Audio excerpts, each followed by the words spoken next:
Alors voilà, pour cette 10e vidéo, voilà le studio, hein, c'est un studio qui est gratuit. Euh, et d'un autre côté, c'est lui qui a la plus grande valeur au monde.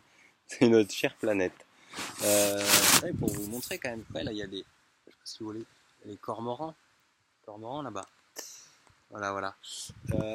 Donc le 10, alors on a vu le 8, hein, l'énergie du 8 qui tourne, puis après ça pète, ça fait le 9, mais ça continue, donc le neuf, parce qu'il y a quand même une énergie résiduelle, donc dans le 9, et le bas du 9, là, bah, il va remonter, se séparer aussi tellement il y a d'énergie, et ça fait une barre, et puis bah, il reste une petite boucle, 10.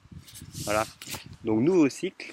Je voulais continuer à parler un petit peu d'énergie au hasard, et, euh, et bien...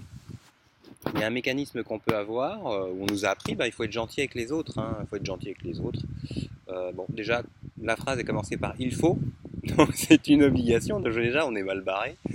Hum, Et on peut avoir ce mécanisme où, quand on ne sait pas s'apporter d'amour à soi-même, qu'on ne s'aime pas vraiment, bah oui, effectivement, je vais être aimable avec Bidule, en espérant qu'il va m'en donner un peu. Je vais être aimable, hein, je vais être aimable avec tout le monde, quoi.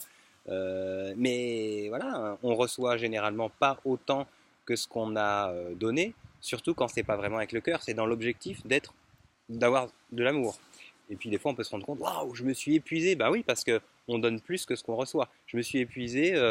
Bah dis donc, dans cette histoire d'amour, dis donc, je me suis dit, waouh, tout ce que j'ai fait pour être aimé. Ouh. Bah peut-être que je vais d'abord me démerder tout seul, parce que l'idée, c'est voilà, c'est de remplir sa propre coupe, de remplir son propre cœur, plutôt que celui des autres pour être aimé. Je remplis mon propre cœur, je remplis mon propre, je m'aime, voilà, voilà. Puis quand ça déborde, ah, voilà, je rayonne, ça nourrit les autres et je ne m'appauvris pas. Voilà. Alors un autre truc dont je voulais vous parler, c'est le féminin masculin. On l'a en nous, quoi, hein, ces fameux équilibres yin-yang, machin. Alors au sein d'une famille, effectivement, bah, la maman, elle va être généralement plus dans le rôle d'amour inconditionnel, je vous aime mes petits loulous, et puis le père, en général, plus dans un truc, ah non, là, limite, non, là, voilà, respect, t'arrêtes, là, la limite, elle est là, quoi.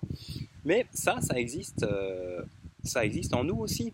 On n'a pas besoin de quelqu'un d'autre pour être complet. Mais effectivement, notre féminin, c'est notre capacité à être en connexion avec les autres, notre capacité de ressentir ce qui se passe.